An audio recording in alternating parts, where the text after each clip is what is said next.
Correct గా ఆకలేటప్పుడు mic ఇచ్చిండు. Thank you. గౌరవనీయులైన వేదిక మీద ఉన్న పెద్దలందరికీ, వేదిక ముందున్న మా అన్నదమ్ములకు, ఆడబిడ్డలకు అందరికీ మళ్ళొక్కసారి నూతన సంవత్సర శుభాకాంక్షలు తెలియజేస్తూ, మా పాత్రికేయ మిత్రులకు కూడా ప్రత్యేకంగా నూతన సంవత్సర శుభాకాంక్షలు కూడా తెలియజేసుకుంటూ, ముందుగా మీ అందరితో కూడా ప్రార్థన, సరిగ్గా సంవత్సరం నుండి ఇంకొక 20-25 రోజులు కాంగ్రెస్ ప్రభుత్వం వచ్చి గడిచిపోయింది. 100 రోజుల్లో హామీలు అమలు చేస్తాం, 100 రోజుల్లో 6 గ్యారంటీలు అమలు చేస్తాం అని చెప్పి 400 రోజులైంది. 100 రోజులు పోయింది, 400 రోజులకు వచ్చింది. 6 గ్యారంటీలలో అర గ్యారంటీ మాత్రమే అమలైంది. 6 గ్యారంటీల్లో అర గ్యారంటీ మాత్రం అమలైంది. అది ఏది? అదొక ఫ్రీ బస్సు. అది తప్ప ఇంతవరకు ఒకటి కూడా సరిగ్గా చేయలేదు. కాకపోతే వాళ్ళ మాటలు, దబాయింపులు, ఊకదంపుడు ఉపన్యాసాలు ఇవన్నీ చూసి ఇప్పుడే వినోదన్న చెప్పినట్టు నాకు కూడా వశం కాక రుణమాఫీ మీద అబద్ధాలు చెప్తుంటే మొన్న అసెంబ్లీలో అడిగిన, ముఖ్యమంత్రి ఉన్నాడు ఎదురుగానే, మొత్తం మంత్రులు ఉన్నారు, కాంగ్రెస్ వాళ్ళు అందరూ ఉన్నారు, ఎమ్మెల్యేలు, వాళ్ళందరూ ముంగట చెప్పినాడు, మీరు చెప్పిన మాటల్లో వాస్తవం ఉంటే, అసెంబ్లీలోనే చెప్తున్నా, మీరు చెప్పిన మాట వాస్తవం అయితే 2 లక్షల రూపాయలు రుణమాఫీ చేసినామని మీరు ఏదైతే చెప్తున్నారో, కావాలంటే ఇడికెళ్ళి ఒక బస్ చేసుకుని అందరం కలిసి పోదాం, ముఖ్యమంత్రి సొంత ఊరు కొండారెడ్డిపల్లికి పోదామా, ముఖ్యమంత్రి నియోజకవర్గం కొడంగల్ పోదామా, లేదా నా నియోజకవర్గం సిరిసిల్ల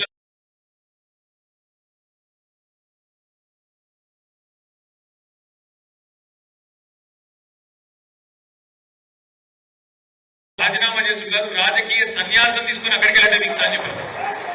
కానీ కాంగ్రెస్ వాళ్ళు పాపం వాళ్ళు బయటనేమో నరుకుతున్నారు, అసెంబ్లీలో అడిగే వరకు నోరు పడిపోయినట్టు అయిపోయింది. ఏం చెప్పాలి? అటు ఇటు ఇటువంటి చూసారు. వెనకకెళ్ళి పెద్దపల్లి ఎమ్మెల్యే లేచాడు చెంగుమని. పెద్దపల్లి ఎమ్మెల్యే ఉన్నాడు విజయరమణారావు, మా మాజీ ఎమ్మెల్యే మనోహర్ సాబుడు ఇక్కడే ఉన్నాడు. విజయరమణారావు లేచాడు, ఆయనకు రేషం వచ్చింది, లేచాడు, మైక్ తీసుకున్నాడు. ఏం చెప్తాడు? నేను అనుకుంటున్నాను, మీరు రాత్రి తమ్ముంటే పెద్దపల్లికి మా దగ్గర 70% రుణమాఫీ అయింది అన్నాడు. నేను అదే, మీరు సిగ్గులేదురా పోయి, మీకు ముఖ్యమంత్రి 100% అంటాడు, ఎమ్మెల్యే 100 అంటాడు, బయట బ్యాంక్ కూడా చాలా అంటాడు, బయట పోతేనేమో 20% కాలేదు, సిగ్గు ఇచ్చేది లేదు మీకు, కనీసం అబద్ధాలు చెప్పుకుంటున్నారా ట్రైనింగ్ తీసుకొని చిన్న మీరు బేకారు అని చెప్పాను. వాళ్ళ వాస్తవం ఏంటంటే వాళ్ళకు పరిపాలన సాధన అయితే లేదు, వాళ్ళకు నడపస్తలేదు, నడపరాక ముఖం బాగాలేక అద్దం పలుకుతున్నాడు ఎక్కడికోడు గట్ల. ఇప్పుడు ఏంది? నాకు నడప సాధన అయితే లేదు, ఏం చేయాలి మరి? నేను రాష్ట్రం పరిస్థితి బాగలేదు అని చెప్పాలి. రాష్ట్రం పరిస్థితి కాదు, నీ నెత్తి బాగలేదు, నీ నెత్తిలో కూర్చులేదు. దానికి ఎవడేం చేస్తాడు? నీకు తెలివి లేక, చాతగాక, దద్దమ్మపై అడ్డగోలు హామీలు ఇచ్చి, పనికిమాలిన హామీలు ఇచ్చి, 100 రోజుల డైలాగులు కొట్టి, అఫిడవిట్లను పోజులు కొట్టి, దేవుళ్ళ మీద ఒట్లు పెట్టి, ఏదో పీకుతామని ఏదో పెద్ద బిల్డప్ ఇచ్చి వచ్చినావు. వచ్చి ఇవాళ ఏమైతుంది? శాతం అయితే లేదు, ఏం చేయాలో తెలుస్తలేదు, తెలియక ఇప్పుడు ఇంటికి వస్తుంటే ఇక్కడ చూసినా బయట మనం కరెక్ట్ గా మన ఆఫీస్ ఎదురుగా టెంట్ వేసుకున్నాం. ఎవరు? సర్వశిక్ష అభియాన్ ఉద్యోగులందరూ టెంట్ వేసుకున్నారు. నేను అడిగింది వాళ్ళని, ఏందమ్మా ఏమైంది అని. ఏం లేదు సార్, ఈ రేవంత్ రెడ్డి సరిగ్గా నవంబర్ 23లో మా దగ్గరకు వచ్చిండు సార్. వచ్చి ఏం చెప్పిండు? మీరు ఛాయ్ తాగే లోపల ముఖ్యమంత్రి అనేటోడు అనుకుంటే ఛాయ్ తాగే లోపల మీ సమస్య పరిష్కారం చేయొచ్చు, ఛాయ్ తాగే లోపల గవర్నమెంట్ ఆర్డర్ ఇచ్చి పంపించచ్చు, ఏముందమ్మా మీ సమస్య అని చెప్పిండు. చెప్పుడే కాదు, నన్ను గెలిపియండి, నేను పిలుచుకుంటా, ఛాయ్ తాగిపిస్తా, ఛాయ్ తాగే లోపల జీవో ఇచ్చి పంపిస్తా అని చెప్పిండు. అన్న మరి ఆయనకు ఛాయ్ పత్తి దొరుకుతలేదా, పాలు దొరుకుతలేవా, నీళ్లు దొరుకుతలేవా, ఏం దొరుకుతలేదో మాకు అర్థం కాక టెంట్ వేసుకొని కూర్చున్నాం అన్నారు. ఛాయ్ పత్తు మరి చక్కెరను అదేదో లేకపోతే మనం పంపిస్తాం. 22,000 మంది వాళ్ళు ఎదురు చూస్తారు. ఆడబిడ్డలకు చెప్పిండు, కేసీఆర్ ₹1,00,000 ఇస్తాడు, నేను తులం బంగారం ఇస్తాను. మరి ఇప్పుడు బంగారం షాపులు దిగుతలేరు, అయినాడు పుడతలేదా బంగారం? తులం బంగారం దొరకలేదా? సంవత్సరం అయిపోయి ఎన్ని లెగ్గాలైనాయి? 4-5 లక్షల పెళ్లిలైనాయి. ఒక్కలకన్నా నచ్చిందా? రాలే. రుణమాఫీ అన్నాడు. నేను ముఖ్యమంత్రిని అడుగుతున్నా, మళ్ళొక్కసారి వేదికగా అడుగుతున్నా, నిన్న చెప్పినా మళ్ళీ చెప్తున్నా, ఎంత సిగ్గుదప్పిన ప్రభుత్వం అంటే, ఎంత ఇజ్జత్ లేని ప్రభుత్వం అంటే కాంగ్రెస్ ప్రభుత్వం. వీళ్ళే చెప్పారు. ఏం చెప్పారు? డిసెంబర్ 3కు ముందు తీసుకుంటే, అప్పుడు ఆదుకుంటారు మీకు, మనం రైతు బంధు కోసం 7,600 కోట్లు తయారు చేసి పెట్టినాం. డిసెంబర్లో పోయిన సంవత్సరం ఇదే టైం పెడితే రేవంత్ రెడ్డి ఉత్తరం రాసిండు ఎలక్షన్ కమిషన్ మీరు అర్జెంటుగా ఆపాలి లేకపోతే ఎన్నికల ప్రభావం పడుతుంది కేసీఆర్ మళ్ళీ రైతులందరూ మళ్ళా ఓట్లేసి మళ్ళా గెలిపిస్తారు మీరు ఆపుండ్రి అని ఎలక్షన్ కమిషన్ ఉత్తరం రాసిండు రాస్తే ఎలక్షన్ కమిషన్ వాళ్ళు ఎన్నికలు ప్రభావితమైతే అని చెప్పి ఆపేసారు అప్పుడు ఏం చెప్పిండు రేవంత్ రెడ్డి డిసెంబర్ 3కు ముందు తీసుకుంటే ఎకరానికి 5,000 డిసెంబర్ 7 తర్వాత తీసుకుంటే ఎకరానికి 7,500 అన్నాడు 7,500 కాదు 75 పైసలు ఇచ్చిండు వీడు 75 పైసలు ఆ రోజు మనం ఏదైతే కూడబెట్టిపోయినామో 7,500 కోట్లు అవి మళ్ళా 3-4 నెలలు సదానికి గవే ఇచ్చిండు దాని తర్వాత పార్లమెంట్ దాకా ఇచ్చిండు ఎప్పుడైనా నాట్లు పడేటప్పుడు పడతాయి రైతు బంధు పైసలు కానీ ఈయనున్నప్పుడేమో ఓట్లు పడేటప్పుడు పడ్డాయి పైసలు ఒకట్లుంటది కాంగ్రెస్ పెట్టుకుంటే అట్లా ఈ కాంగ్రెస్ ప్రభుత్వం వచ్చినాక రైతు భరోసా రూపాయి కూడా ఇయ్యలే మనం దాచిపెట్టిపోయిన రైతు బంధు పైసలే ఒక్కసారి ఏడిపించి 6 నెలలకు ఇచ్చిండు తప్ప ఈ సంవత్సరంలో ఒక్కటంటే ఒక్క పైసా కూడా రైతుకి ఇయ్యని ముఖ్యమంత్రి రేవంత్ రెడ్డి అదొక్కటే కాదు మీకు యాదుకుండాలి ఏమన్నాడు ప్రతిపక్షం ఉన్నప్పుడు 3 పంటలకు ఇయ్యాలి ఏది 3 పంటలకు ఇప్పుడేమంటాడు రైతు ప్రమాణ పత్రం రాసి అన్నాడు ఇప్పుడు మా బొప్పాపుడు శ్రీనివాస్ రెడ్డి నాడు ఇప్పుడు ప్రమాణ పత్రం రాసియాలి ఏమని నేను సాగు చేస్తా నేను ఖచ్చితంగా వ్యవసాయం చేస్తా అని రైతు ప్రమాణ పత్రం రాసి అధికారులకి అన్నాడు కేసీఆర్ ఉన్నప్పుడు మీరు ఎక్కడికైనా దఫ్తర్కి పోయినా రైతు దరఖాస్తు పెట్టిండా రైతు బంధు కోసం ఎవరికైనా దండం పెట్టినవా ఎక్కడ దండం పెట్టేది లేదు దరఖాస్తు పెట్టేది లేదు దఫ్తర్కు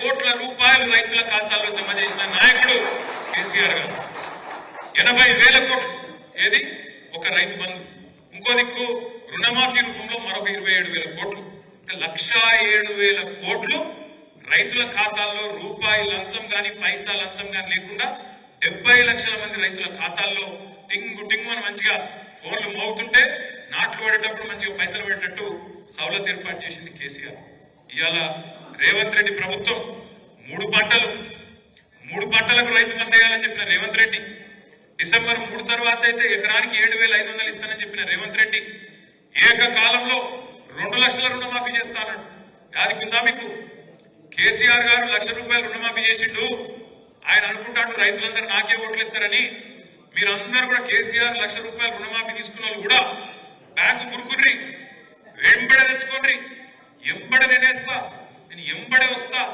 ఎంబడే సంతకం పెడతాను ఇప్పుడు ఎంబడ పడుతున్నాడు ప్రమాణ పత్రం రాయమని చెప్తున్నాడు ఇప్పుడు మీకు రైతు భరోసా ఏడాడు ఇలా కేబినెట్ మీటింగ్ ఉన్నది నేను నిన్న అడిగిన రేవంత్ రెడ్డి దమ్ముంటే చెప్పు అడిగిన ఎలక్షన్లకు ముందేమో వరంగల్ రైతు డిక్లరేషన్ అన్నావు ఇలా రైతు డిక్లరేషన్ ఇవ్వాలంటున్నావు ఇది ఎక్కడి నీతి రైతు ప్రమాణ పత్రం రాసించుడైంది ఎందుకు రాసి ఇవ్వాలి తెలియదా ఇవాళ ఊళ్ళలో మీ అధికారులకు అగ్రికల్చర్ ఎక్స్టెన్షన్ ఆఫీసర్ తెలియదా అక్కడ ఉండే గ్రామ పంచాయతీ సెక్రటరీకి తెలియదా లేదా ఊర్లో ఉండే సర్పంచ్కి తెలియదా ఎంపీటీసీకి తెలియదా ఏ రైతు సాగు చేస్తుండో ఏ రైతు సాగు చేస్తున్నాడో తెలియదా ఇలా రైతులను బదనాం చేసే కుట్ర అసెంబ్లీలో పెట్టిండు కాగితం ఏమంటాడా కాగితంలో రైతు బంధు వల్ల 22,000 కోట్ల రూపాయలు దారి వెళ్ళినాయని చెప్పి ఒక చెత్త మాట రైతును బదనాం చేసే మాట రైతును దొంగగా చిత్రీకరించే మాట మాట్లాడుతూ ఉన్నాడు 22,000 కోట్లు దారి వెళ్ళినాయి అంటాడు నాకు నిజంగా అర్థం కాకపోయి నేను అక్కడ ఉండే అధికారులను అడిగిన వ్యవసాయ అధికారులు కనబడ్డారు అసెంబ్లీలో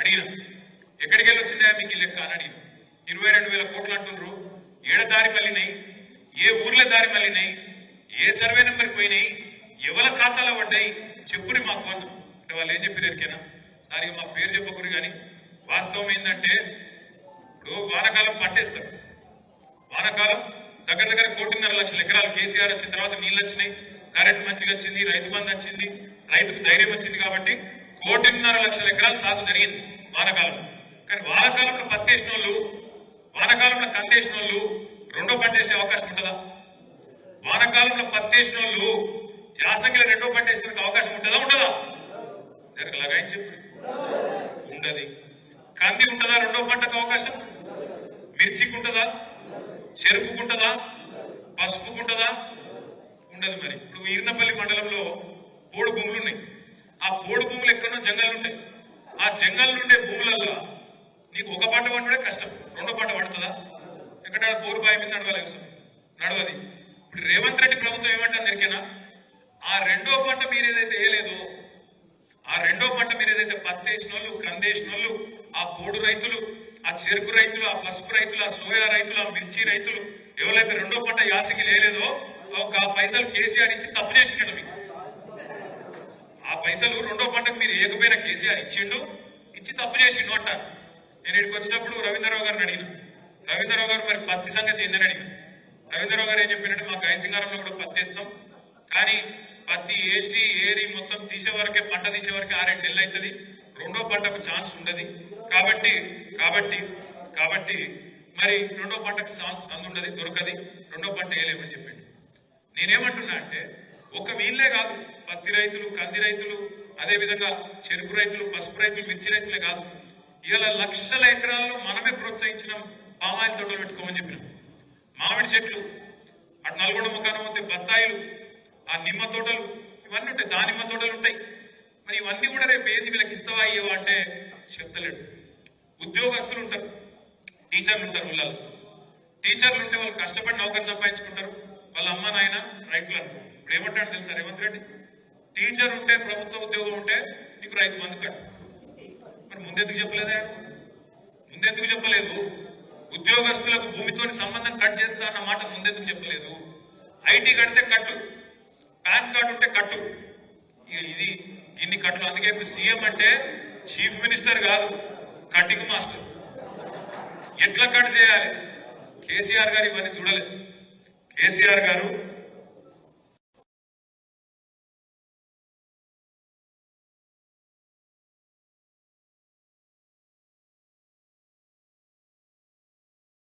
నీళ్లు తేవాలి, గోదావరి నీళ్ళని తేవాలి, కృష్ణ నీళ్ళని తేవాలి, సిరిసిల్ల లెక్క, మన వేములవాడ లెక్క, మన మానకొండూరు లెక్క, ఈ హుస్నాబాద్ లెక్క ఈ ప్రాంతం మొత్తం కూడా కరువు ప్రాంతంగా, మెట్ట ప్రాంతంగా పేరుపడ్డది. ఈ ప్రాంతంలో నీళ్లు తెచ్చి సస్యశ్యామలం చేయాలనుకున్నాడు. నేను ప్రామిస్ చెప్తున్న, సిరిసిల్లకు వచ్చిన ప్రతిసారి నేను మొదలు చూసేది ఏంటంటే ఆ తంగలపల్లి వాక్ కింద నీళ్లు ఉన్నాయా లేవా అని చూస్తా. మన ప్రభుత్వం పోయినాక ఒక 6-7 నెలల పాటు మాత్రం చూస్తే బాధ అనిపించేది. వచ్చిపోయేటప్పుడల్లా ఎండిపోయినట్టు మళ్ళీ ఎప్పటి లెక్క ఎండిపోయి మొత్తం మళ్ళీ ఎడారి లెక్క వాగు బాగా చండాలంగా ఉంటుండే. కానీ మళ్ళొక్కసారి నీళ్ళు వచ్చినాయంటే కేసీఆర్ పుణ్యం, కాళేశ్వరం పుణ్యం. సిరిసిల్ల ప్రాంతంలో, రాజన్న సిరిసిల్ల జిల్లాలో ఇవాళ నీళ్లు దుంకుతున్నాయంటే ఖచ్చితంగా గోదావరి జలాలు ఇక్కడ దాకా వచ్చినాయంటే అది కాళేశ్వరం పుణ్యం. కానీ ఆ కాళేశ్వరాన్ని కూడా ఎన్ని రకాలుగా బదనాం చేసిన మీకు ఆదుకున్నారు. కాళేశ్వరంలో 1,00,000 కోట్లు కొట్టుకపోయింది, మేడిగడ్డలో పర్రె పడ్డది, పర్రె మేడిగడ్డ బరాజు పడాలని పుర్రె పడ్డది. ఇలా పుర్రెలు సగం లేవు. ఆ పర్రె పడ్డదని చెప్పి దానికి రాహుల్ గాంధీని తీసుకొచ్చి పర్రె చూడుని దానికి ఫోటోలు కొట్టేది అంతర్జాతీయ ఏదో అయిపోయింది. ఏమైంది మరి? ఆడ భూకంపం వచ్చినా తట్టుకున్నది కదా, కాళేశ్వరం బారాజు తట్టుకోలేదా? మొన్న భూకంపం వచ్చింది అక్కడ మేడిగడ్డ కాడ, ములుగు జిల్లాల కింద సమ్మక్క సారక్క బ్యారేజ్ కాడ భూకంపం వస్తే కూడా 5.3 రిక్టర్ స్కేల్ మీద నమోదైతే కూడా ఏం కాలేదు. 28 లక్షల క్యూసెక్కుల వరద వస్తే కూడా మేడిగడ్డ బరాజ్ ఏం కాలేదు. నాకైతే ఒక అనుమానం ఉంది, పక్కా చెప్తున్నా, ఇదివరకు చెప్పినా మళ్ళీ చెప్తున్నా. ఆ రోజు కూడా ఏదో ఇల్లే చేసిండ్రు అందరూ. ఆ రోజు కూడా ఖచ్చితంగా దాన్ని ఏమో చేసిండ్రు. ఇలా కొంతమంది అక్కడోళ్ళు ఇక్కడోళ్ళు ఉన్నారు అలా ఆ పార్టీలో. ఇప్పుడు కూడా ఎట్లన్నా చేసి కొట్టుకపోవాలని చూస్తాను. ఎట్లన్నా చేసి కొట్టుకపోవాలి, కేసీఆర్ చెడ్డ పేరు రావాలి. మరి లేకపోతే సంవత్సరం అయింది, ఎలక్షన్లన్నీ నడిచిపోయినాయి, చేయాల్సిన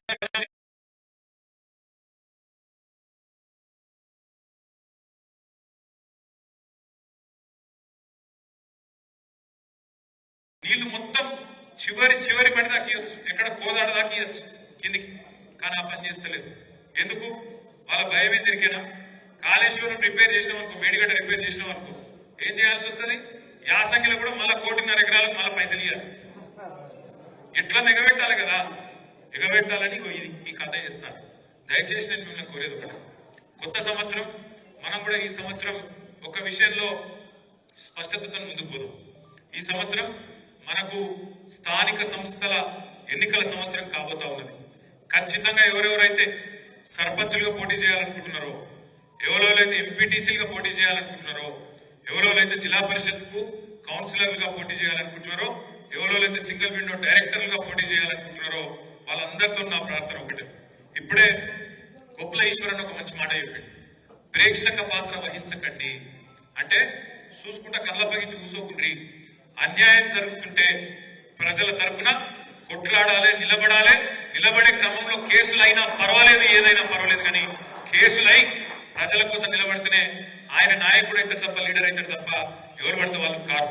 అందుకే మీతోని ప్రార్థన, ఎవరెవరైతే ప్రజాప్రతినిధులు కావాలనుకుంటున్నారో గట్టిగా తిరగాలి, గట్టిగా మాట్లాడాలి, గట్టిగా నిలబడాలి.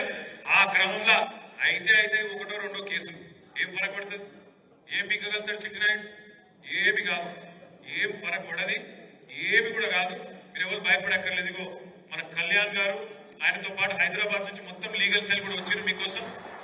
ఇప్పుడే వినోద్ కుమార్ గారు చెప్పిన మాట, ఇక్కడ స్థానిక లాయర్లను కూడా ఒక ఇద్దరు ముగ్గురిని పెడతాం, ఆగరణకు అటాచ్ చేస్తాం. వాళ్ళకు నెలకు మొత్తం పార్టీ జీతం ఇస్తుంది, మొత్తం పార్టీ చూసుకుంటుంది, మీకు రూపాయి ఖర్చు పెట్టే అవసరం లేదు. రెండవది, హైకోర్టులో కూడా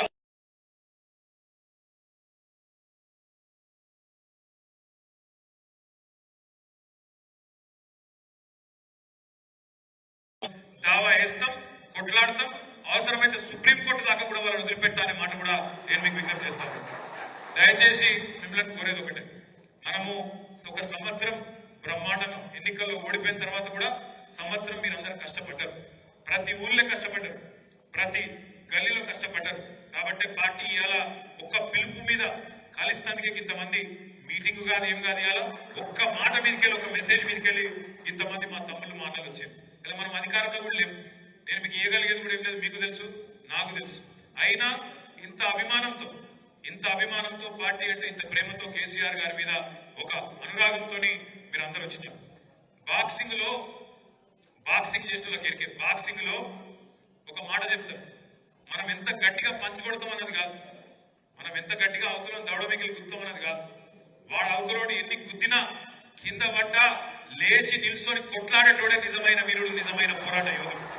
వాళ్ళు కొట్టిండ్రు, ఈ సంవత్సరంలో వాళ్ళు మనం కొట్టిండ్రు, ఒక 5-6 దెబ్బలు కొట్టిండ్రు. ఒకటి, అసెంబ్లీ ఎన్నికల్లో స్వల్ప తేడాతో ఓడిపోయారు, అనుకోకుండా అతి విశ్వాసం అనండి, కొన్ని చిన్న పొరపాట్లు అనండి జరిగినాయి, కాదంటలేదు. మనం కూడా మనుషులమే, చిన్న తప్పులు జరుగుతాయి, చిన్న పొరపాట్లు జరుగుతాయి. జరిగినప్పుడు ఓటమి జరిగింది. వెంటనే మన సారుకు, మన కేసీఆర్ గారికి తుంటి ఎముక విరిగి ఆ 3 నెలల పాటు ఆయన కూడా తిరగలేని పరిస్థితి వచ్చింది. అటంక వెంటనే లేచి పంటలు ఎండిపోతున్నాయంటే, ఈ సన్నాసులు నీళ్లు ఇడిస్తలేరంటే కేసీఆర్ గారు అంత ఇబ్బందుల్లో కూడా బయలుదేరి నల్గొండ, వరంగల్, కరీంనగర్ దాకా, మన సిరిసిల్ల దాకా కూడా తిరిగి ఆ బస్సు యాత్రలో భాగంగా తిరిగింది. ఆ తర్వాత కృష్ణా నది మీద పెత్తనం మొత్తం తెలంగాణ ప్రభుత్వం కేంద్రానికి అప్పచెప్తున్నది అంటే, నల్లగొండలో భారీ బహిరంగ సభ పెట్టి గర్జిస్తే దెబ్బకే లేదు మేము అప్పచెప్తలేం, తప్పు చేసినామని చెప్పలేసుకున్నది కాంగ్రెస్ ప్రభుత్వం. ఆ తర్వాత పార్లమెంట్ ఎన్నికలు వచ్చినాయి. సరే, ఈ పార్లమెంట్ అప్పుడు ఒక విచిత్రమైన పరిస్థితి ఉండే దేశంలో. మరి ఏ కారణం చేతనో కొంతమంది మంచి వాళ్ళని కూడా కాదనుకొని ఈ ఇద్దరు అటు 8 ఇటు 8 ఇచ్చారు. కాంగ్రెస్ కి 8 ఎంపీలు, బీజేపీకి 8 ఎంపీలు, వాళ్ళు 8 వీళ్ళు 8 ఉన్నారు. కానీ ఇప్పటివరకు సంవత్సరం అయింది, వచ్చింది మాత్రం తెలంగాణ గుండుస్తున్నాం. అందరికి అర్థమైంది ఎట్లయితే ఇవాళ చంద్రబాబు నాయుడు గారు, నితీష్ కుమార్ గారు 10-12 మంది ఎంపీలతో కేంద్రంలో చక్రం తిప్పుతున్నారో, తప్పకుండా రేపు మళ్ళొక్క రోజు వస్తుంది. కేసీఆర్ గారే దేశంలో ఉండే ప్రభుత్వాన్ని కూడా శాసించే రోజు తప్పకుండా వస్తుంది. మళ్ళా మన ఎంపీలు కూడా మనం గెలిపించుకుందాం ఈసారి తప్పకుండా. ఆ విషయంలో కూడా ఆ రోజు కొంత మనకు నష్టం జరిగింది. ఆ తర్వాత మనం గెలిపించిన ఎమ్మెల్యేలు ఒక 10 మంది పోయింది. ఇట్లా ఈ సంవత్సరంలో చాలా దెబ్బలు తిన్నాం. కానీ ఎంత దెబ్బ తిన్నా, ఎన్ని రకాలుగా ఇబ్బంది పడ్డా, ఒకటి మాత్రం పక్క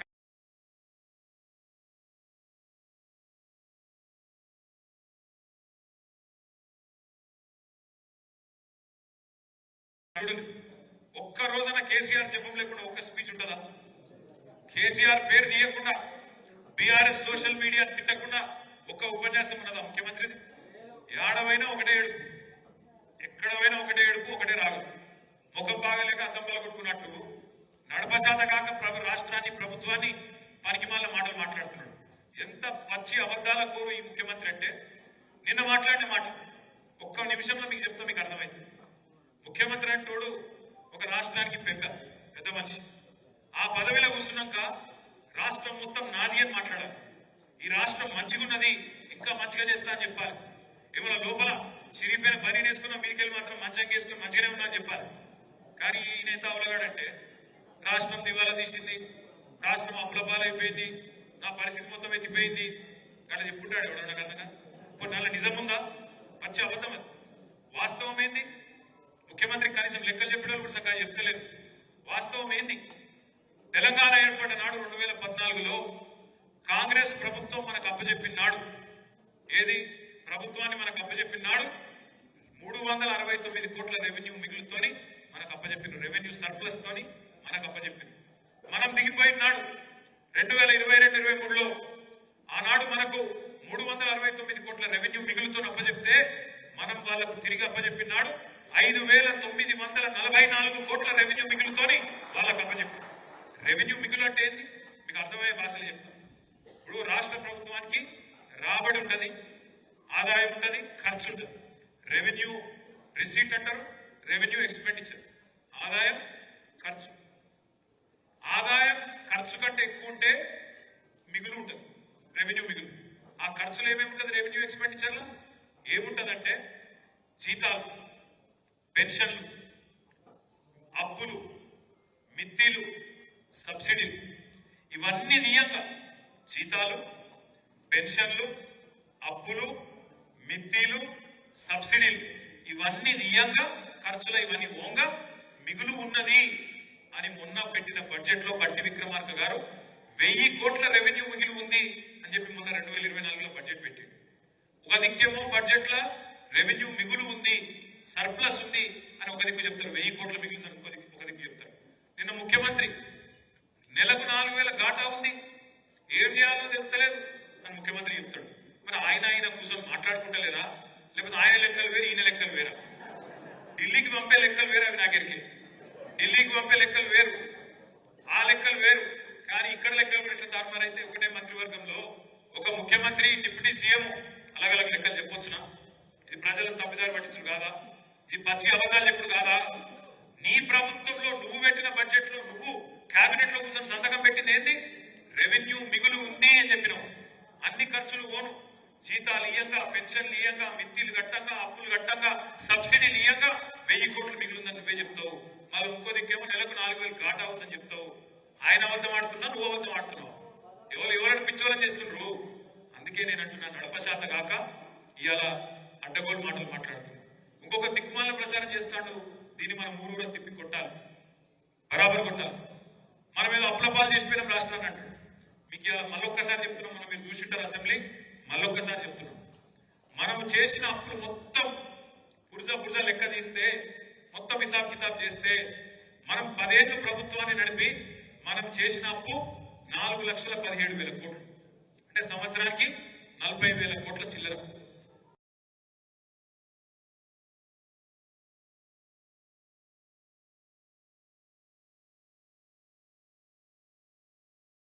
$37,000 కోట్లు. సరే, మరి కేసీఆర్ గారు 4,17,000 కోట్లు అప్పు చేసిండు. కానీ కేసీఆర్ ఏమేమి ఇచ్చిండు? 1,23,000 కోట్లు రైతులకు ఇచ్చిండు. రైతు బంధు ఇచ్చిండు, పెట్టుబడి ఇచ్చిండు, లోన్ పేపర్ చేసిండు. కేసీఆర్ గారు ఆ పని చేసిండు. 24 గంటల కరెంట్ ఇచ్చిండు కేసీఆర్.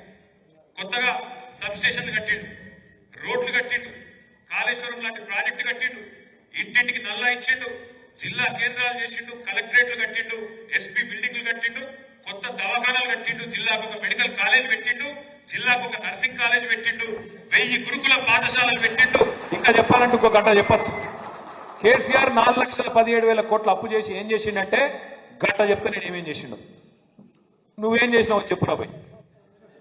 1,37,000 కోట్లు అప్పు చేసినావు కదా సంవత్సరంలో, ఏం చేసినావు ఒక పని చెప్పు. ఇక్కడ ఇంటికి తీసి అక్కడ పెట్టినావా? ఎక్కడన్నా ఒక్క కాడు ఒక్కటి ఒక్క పథకం చాలు చేసినావా? ఉన్నాయి కూలగొట్టుడు తప్ప కొత్తవి కట్టినాడేమన్నా?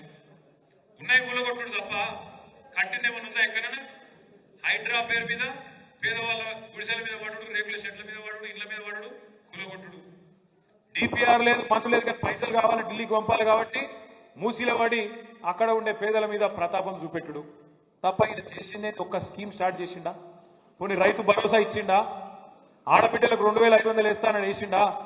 తులం బంగారం ఇచ్చిండా? స్కూటీలు ఇచ్చిండా? 10 లక్షలు 15 లక్షలు ఇస్తా చదువుకున్న పిల్లగాళ్ళకి అన్నాడు, ఇచ్చిండా? ఎవ్వరికి ₹1 ఒక ఇల్లు ఇచ్చిన పని ఇందిరా మిల్లు లాంటివి ఉన్న ఇల్లే కూలగొడుతుంది ఆయన. ఉన్న ఇళ్ళే కూలగొట్టి కలర్లు మార్చులు వేరు. ఊసరవెల్లి కంటే వేగంగా కలర్లు మారుస్తుండు. కానీ నేనేమంటున్నా అంటే ఒక్క కొత్త పథకం లేదు. ఒక్క ఇటుక కట్టి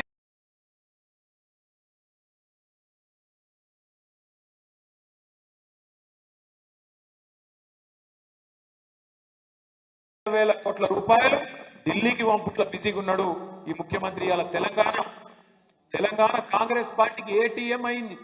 ఏటీఎం అంటే ఇరికేనా? ఎప్పుడు కావాలంటే అప్పుడు పోవాలి, కార్డు గీకాలే, పైసలు గుంజాలి. సేమ్ తెలంగాణ పరిస్థితి ఇలా కాంగ్రెస్ లో గట్లే అయిపోయింది. ఎప్పుడు కావాలంటే అప్పుడు రేవంత్ని విలువాలి, గీకాలే, పైసలు పోవాలి, గట్ల అయిపోయింది. ఇవాళ తెలంగాణ కాంగ్రెస్ కేమో ఏటీఎం అయిపోయింది. కానీ తెలంగాణలో పరిపాలన ఎట్లయిపోయింది? పిచ్చోని చేతిలో రాయి లెక్క అయిపోయింది. ఎప్పుడు ఎవరిని కొడుతున్నా తెలియదు. సిమెంట్ ఫ్యాక్టరీ పెడతా అంటాడు అదాని సిమెంట్ ఫ్యాక్టరీ ఎడబెడతా అంటాడు. ఒకటేమో కొడంగల్లో పెడతాడట, ఒకటేమో ఆడ రామన్నపేటలో పెడతాడు. అక్కడ వాళ్ళు భూములు ఇయ్య అన్నారు పాపం గిరిజన రైతులు. ఇయ్య అంటే ఏం చేసిండు? 40 రోజులు జైల్లో పెట్టిండు.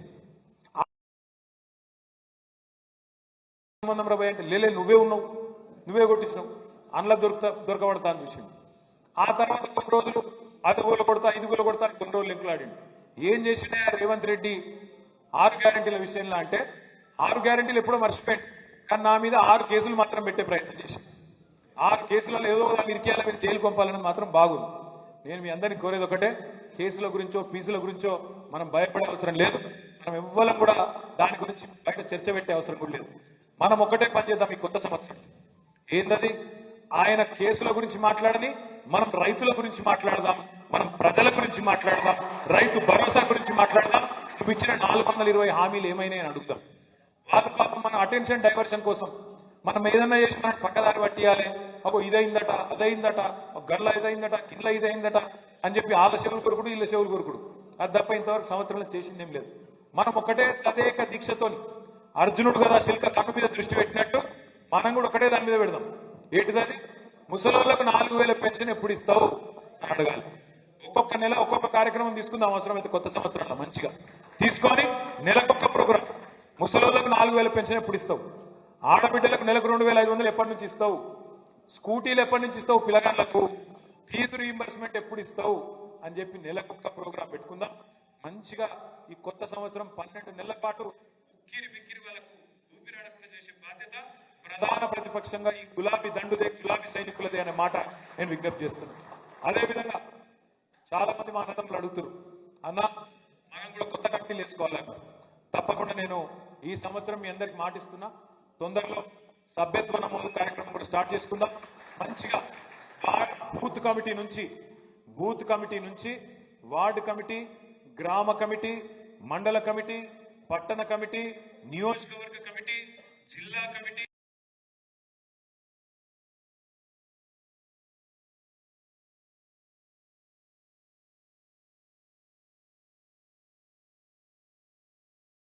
జిల్లాలలో శిక్షణ కార్యక్రమాలు కూడా పెట్టుకుందాం. అద్భుతంగా పటిష్టంగా మన పార్టీని నిర్మాణం చేసుకుందాం. మొదటి సంవత్సరం ఒడిసిపోయింది, మనకు తెలిసి తెలియకుండా అయిపోయింది 1 ఇయర్. ఈ సంవత్సరం కూడా మొత్తం ఎలక్షన్లలో ఈ కొట్లాటలనే పోతుంది. ఎందుకంటే ఇప్పుడు ఎట్లాగూ ఎలక్షన్లు వస్తాయి, మీకు తెలుసు, నాకు తెలుసు. మళ్ళా రేవంత్ రెడ్డి మోసానికి శ్రీకారం చుడుతున్నాడు.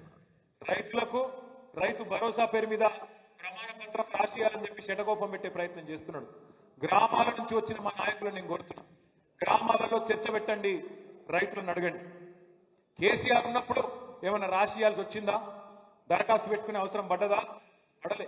ఇవాళ మాత్రం మళ్ళొక్కసారి ప్రమాణ పత్రం, సెల్ఫ్ డిక్లరేషన్ రాసియాలి అంటున్నాడు. మీకు ఇంకొక మాట యాదికి ఉండాలి. సరిగ్గా సంవత్సరం కిందట 28 డిసెంబర్ నాడు, 28 డిసెంబర్ నుంచి జనవరి మొదటి వారం దాకా ప్రజాపాలన పేరు మీద దరఖాస్తులు తీసుకున్నారు. యాదుకుందా? మర్చిపోయారు. రేవంత్ రెడ్డి అంటే మర్చిపోయింది, మీరు మర్చిపోకూరు. 1,06,00,000 మంది దరఖాస్తులు పెట్టారు. 1,06,00,000 మంది. అందులో ఏమేమున్నాయో ఎరికైనా దరఖాస్తులలో? పెన్షన్ కోసం అదే దరఖాస్తు అన్నారు, రైతు భరోసా కోసం అదే దరఖాస్తు అన్నారు, మీ పేరు తీసుకున్నారు, మీ అకౌంట్ నెంబర్ తీసుకున్నారు, అన్ని తీసుకున్నారు.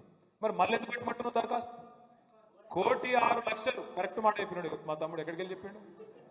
టైం పాస్, ఏదో ఒకటి చేసి టైం పాస్ చేయాలి, ఎగబెట్టాలన్న తప్ప ఇచ్చే ఉద్దేశం లేదు. ఓదికేమో 1,06,00,000 ప్రజాపాలన పేరు మీద దరఖాస్తులు తీసుకుంటుంది. ఇంకో దిక్కేమో కులగణన అని చెప్పి ఇంకో లెక్కలు తీసుకుంటుంది. మళ్ళీ ఇప్పుడు మళ్ళా దరఖాస్తులు మళ్ళీ టైంపాస్ కార్యక్రమం కాబట్టి ఏమనాలి. అందుకే ప్రభుత్వం దగ్గర 12 సీజన్లు కేసీఆర్ గారు ఎట్లయితే 12 కాలాలు మీకు రైతు బంధు చేసిండో ప్రతి ఒక్క రైతు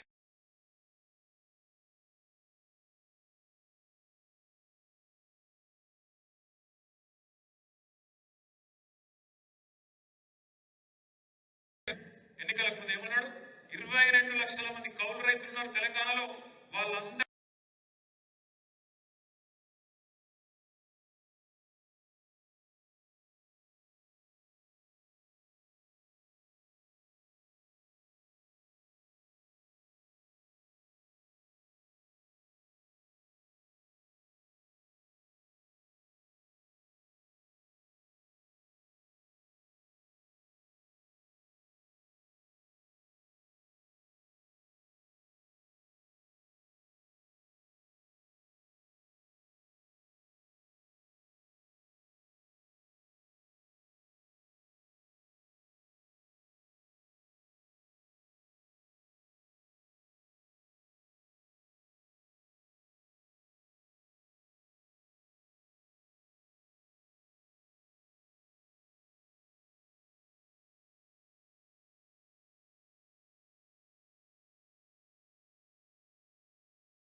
రెండేళ్ళు ఎగ్గొట్టిండా? ఎంత అయింది లెక్క? ఎంత? ఈయన అనుకున్నా నాకంటే బేకారు అనుకున్న లెక్క. 30,000 బాకీ. ఒక్కొక్క ముసలమ్మకు ఒక్కొక్క ముసలయ్యకి ఎంత బాకీ? అవి ముసలిలో చెప్పి తయారు పెట్టిన ఎడమకాలు చెప్పు పట్టుకుని రెడీ కూర్చోవా? వస్తాడు కాంగ్రెస్ ఓటు ఓటు అని వస్తాడు. నువ్వు ఒకటి అని చెప్పు. ఎందుకంటే దొరికేది ఇప్పుడే. మళ్ళీ ఇప్పుడు తప్పించుకున్నారు అనుకో.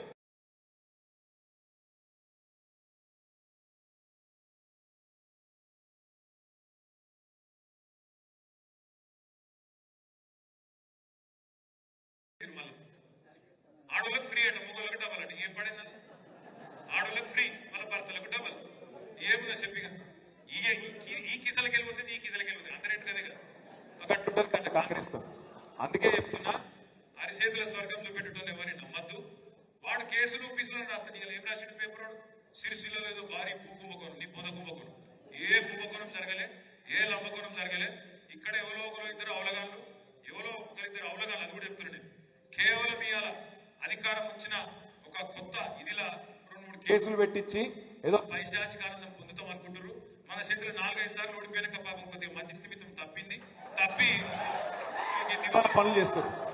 ఆడ పైన ముఖ్యమంత్రి ఎట్లా ఇక్కడ ఈ అవలగాలు కూడా గట్లే ఉన్నారు. నేను వాళ్ళందరికీ ఒకటే చెప్తున్నా, మీకు కూడా ఒకటే చెప్తున్నా. ఇవాళ మిమ్మల్ని ఏ ఊర్లో ఏ మండలంలో ఎవడెవడు సతాయిస్తుండో మంచిగా రాసి పెట్టుకోండి. వాళ్ళకు మిత్తితో సాగించే బాధ్యత. నేను ఇదేదో ఉత్తగా చెప్తలేను. నేను కూడా అన్ని రాసుకుంటున్నా. అసెంబ్లీలో కూడా ఎవరెవరు ఏం మాట్లాడుతున్నారో కూడా నేను కూడా రాసుకుంటున్నా. మీరు కూడా రాసుకోండి. బరాబర్ చెప్తున్నా. వీళ్ళు ఒక్కొక్కరు టైం వస్తుంది. టైం మళ్ళా వస్తుంది. ఎందుకంటే ప్రజలకు ఆల్రెడీ అర్థమైంది. దేశపతి శ్రీనివాస్ గారు మొన్న ఇక్కడికి వచ్చిండు దీక్షా దివసం. ఒక మంచి కథ చెప్పిండు మీకు యాదకుండా. నేను మళ్ళొక్కసారి కథ చెప్తా, మీరు వినుండ్రి. అది తిన్నాక మనం పని చేసుకుందాం. ఆ తర్వాత భోజనానికి పోదాం. ఒకసారి ఒక జంగల్ అడవిలా మరి పేద అడవి, ఇప్పుడు ఒకప్పుడు మన కోనరావుపేట అడవి లెక్క పేద అడవి, అది కూడా అసలు అడవిలో చాలా రకాల జంతువులు ఉండేది. అక్కడ సింహం ఉండేది. సింహం ఆ అడవికి రాజు. అయితే సింహం కొద్దిగా డల్ అయింది, ఎందుకో వయసు మీద పడ్డదో ఇంకోటి డల్ అయింది. కొద్దిగా డల్ కాగానే కొత్త రాజు ఎవరు అని చెప్పి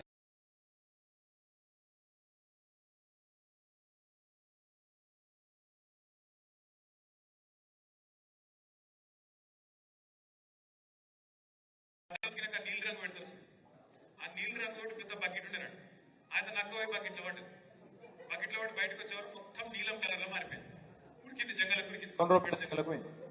పోయే వరకు అన్ని జంతువులు పరిశాన, ఇది ఇతర కొత్త జంతువు వచ్చింది, స్వర్గంకి వెళ్ళి వచ్చిందా, యాడికెళ్ళి వచ్చింది, ఇది నాగమాగం అయినాడు.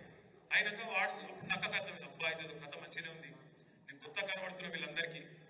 అక్కడ రారాజేమో కొద్దిగా ముసలాయన అయ్యిండు, కొద్దిగా పెద్ద మనిషి అయ్యిండు, కాబట్టి ఆయన కొద్దిగా రెస్ట్ తీసుకుంటాడు. ఇక నాకు సందు దొరికింది, ఇప్పుడు నేను ఏది పడుతుంది అని చెప్పి చెప్పచ్చు అని చెప్పి, నేను దైవాంశ సంబూతుని, నాయనే మీ కొత్త రాజుని అని చెప్పి చెప్తే పాపం అందరూ కూడా కరెక్ట్ వీడితో కొత్త విచిత్రంగా ఉన్నాడని చెప్పి ఆయన కూర్చోబెట్టి తీసుకపోతే ఏమైంది, 4 రోజులు నడిచింది సినిమా.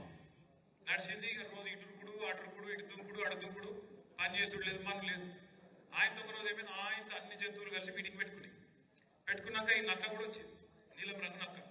పుసుకున్న ఆయన ఏమైంది, వానబడితే ఏమైంది, రంగు మొత్తం పోయి.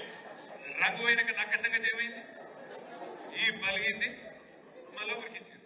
సేమ్ టు సేమ్ ఇదే కథ తెలంగాణలో కూడా ఇలా జరుగుతుంది. ఒక నీలం రంగు నక్క, ఆ నీలం రంగు ముసలి నక్క కాంగ్రెస్. ఆ నక్కను మళ్ళొక్కసారి నమ్మి మోసపోయినాం. కానీ ఏం పర్వాలేదు, అప్పుడప్పుడు జరుగుతాయి. మనకు కూడా మంచి జరిగింది, మనం బాధపడేది కూడా ఏం లేదు. 5 ఏళ్ళు మనం కూడా అధికారానికి దూరం అయితే, మనం కూడా ఏమైనా చిన్న చిన్న పొరపాట్లు చేసింటే వాటిని మనం కూడా సరిదిద్దుకునే అవకాశం మనకు దక్కింది. అట్లాగే ప్రజలకు కూడా అర్థమైంది. ఎలక్షన్ల ముందు నేను ఒకటి విన్నా, ఆడాడ ఇంటుంటి నేను ఏమని కొంతమంది మాట్లాడుతున్నారు, మనం లోట్లకు పోతే ఏం కేసీఆర్ ఇంట్లోకి ఇస్తున్నావా అన్నారా లేదా? మరి ఇప్పుడు రేవంత్ రెడ్డి ఇంటి ఇంకా పొలం అమ్మిస్తాడు, అప్పుడు అది కూడా తెలియదు కదా. ఒక్కటి చెప్పాలి,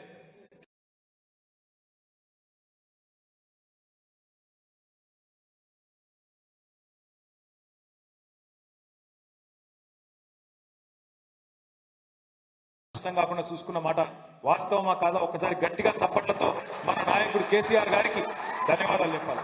ఒక గట్ల చూసుకున్నాడు కేసీఆర్. మరి ఇప్పుడు వీళ్ళ సంగతి మీకు కనబడుతూనే ఉంది. నక్క నిజరూపం బయటపడ్డట్టు కాంగ్రెస్ అనే ముసలి నక్క నిజరూపం బయటపడ్డది. ప్రజలు కూడా మమ్మల్ని అడుగుతారు.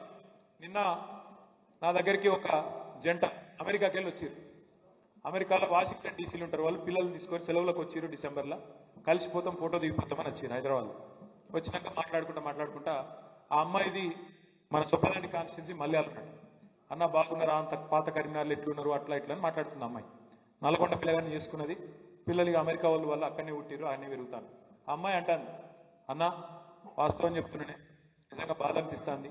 ఈ సంవత్సరం చూస్తేనే ఇట్లా అనిపిస్తుంది, ఎట్లా పిచ్చోని చేతిలో రాయిపోయినట్టుంది తెలంగాణ అనుకుంటే ఏమంటాను తెలుసా నన్ను. పాప అమ్మాయి అమాయకంగా అడిగింది, అన్న ఏం చేయరాదా, ఏం చేయాలని నేనన్నా. ఏం చేయాలమ్మా నేను, ఏం చేయరాదా, ఏమన్నా చేసి ఏం చేయరాదు తల్లి, ఇంకో 4 ఏళ్ళు. ఎందుకంటే ఒక ఓటు తప్పు, ఒక ఓటుకు శిక్ష, ఒక తప్పు ఓటు వేస్తే శిక్ష ఎంత, 5 ఏళ్ళు. అందుకే నేను మిమ్మల్ని కోరేది, జెడ్పీటీసీ ఎంపీటీసీ సర్పంచ్ ఎన్నికల్లో కూడా ఆ రోజు ఎమ్మెల్యే ఎన్నికలైన తప్పు ఈసారి కాకుండా చూసుకునే బాధ్యత మీది, నాది, మనందరిది. పార్టీ మీకు సంపూర్ణంగా అండగా ఉంటుంది. ఎవరెవరైతే కొట్లాడతారో వాళ్ళకు అన్ని రకాల సహకారం, వాళ్ళకు అన్ని రకాల పూర్తి బ్యాకప్ నేనుంటా, సహకారంగా నేను నిలబడతా. సిరిసిల్లలో గ్రామాన, మన సిరిసిల్ల జిల్లాలో గ్రామాన గులాబీ జెండా ఎగిరేటట్టు చూసుకోవాల్సిన బాధ్యత మనందరిది. తప్పకుండా కలిసికట్టుగా కదం దొక్కుదాం. నీరసపడే అవసరం లేదు, కేసులకు భయపడే అవసరం అంతకంటే లేదు. మీరు టీవీలు చూసి పేపర్లు చూసి వాడు తాటికాయంత అక్షరాలతో రాయంగానే మీరు ఆగం కాకుర్రి. సోషల్ మీడియాలో ఈ మధ్యన కొన్ని నిజాలు వస్తున్నాయి, అవి చూడున్నారు అప్పుడప్పుడు. పేపర్ వాళ్ళని చూసి మీరు ఆగం కాకురు. పేపర్ వాళ్ళని ఏమంటలేను, మీరు ఆయన నన్నేమని అనుకునేది. మీరేం చేయలేరు, మీ యాజమాన్యాలు అట్లున్నాయి, మీరేం చేయలేరు. కానీ మా విలేకరు సోదరులను నేను అంటలేను. మీరంటే గౌరవం ఉంది. ఉద్యమంలో మాత్రం కలిసి పని చేసిన వాళ్ళు సీరియస్గా చూడతాం. వాళ్ళు పైన మాత్రం ఏందో సిరిసిల్లలో కుంభకోణం లంబకోణం, ఏ కుంభకోణం మనం చేయలే, ఏ తప్పు చేయలే. ఏ గాడిది కొడుకు మనం పీకేది కూడా ఏం లేదు, అది కూడా చెప్తున్నా. కాబట్టి తప్పకుండా మీకు అండగా నేనున్నా, మన జిల్లా పార్టీ ఉన్నది, రాష్ట్ర పార్టీ ఉన్నది, న్యాయవాదుల బృందం ఉన్నది, కింద న్యాయస్థానం ఉంది, పైన దేవుడున్నాడు. తప్పకుండా న్యాయం జరుగుతుంది. ఒక్కొక్కరి సంగతి మళ్ళా చూసుకుందాం. అందరు ధైర్యంగా ఉండాలని చెప్పి కోరుతూ, కింద భోజనాలు ఉన్నాయి, బువ్వ తినేటోళ్ళు బువ్వ తినుండ్రి, తర్వాత మీదికి రండి, లేదా మొదలే ఫోటోలు దిగుదామంటే ఫోటోలు దిగుదాం. అందరికీ మళ్ళొక్కసారి నూతన సంవత్సర శుభాకాంక్షలు తెలియజేసుకుంటూ నాయక్ సాబ్ ఆగుజరా. జై తెలంగాణ.